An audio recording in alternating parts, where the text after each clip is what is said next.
Naganap ang grand finale ng Bonifacio, ang Supremo, isang musikal, noong April 13, 2026 sa isang kilalang performance arts theater sa Parañaque.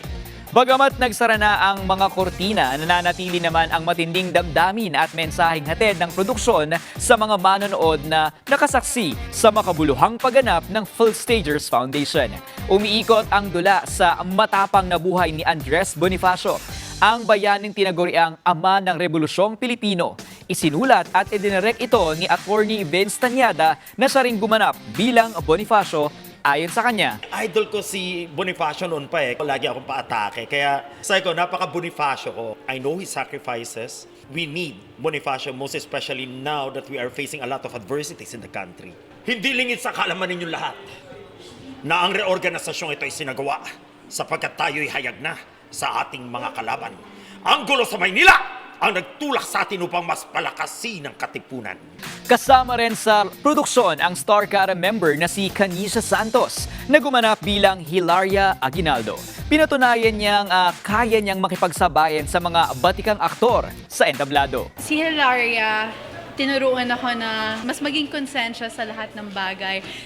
As asawa ni Aguinaldo, ako yung pinaka naging conscience niya. Always maintain composure, no matter how much chaotic the world could be. Nabubulagan kami yung nilalaman ka ng kapangyarihan.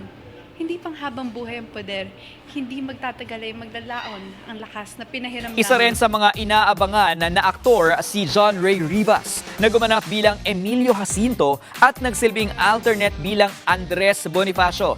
Kapansin-pansin ang kanyang dedikasyon at galing sa pag-arte. Maliban dito, kamakailan lamang ay naglabas din siya ng kanyang bagong single na kanyang ipinerform ng live sa Letters and Music Stage. Ang musical ay naghahatid ng malalim na mensahe ng pagmamahal sa bayan. Ipinaalala nito ang pinakamataas na anyo ng pag-ibig ay ang pagmamahal sa sariling lupang sinilangan. Higit sa lakas at tapang, itinatampok din ng musikal na ito ang pagpapahalaga ni Bonifacio sa kapatiran at pagkakaisa. Isa lamang siya sa maraming bayani na nagbuwis ng buhay para sa kalayaan ng mga Pilipino at mga kwentong hindi natin kailanman dapat malimutan.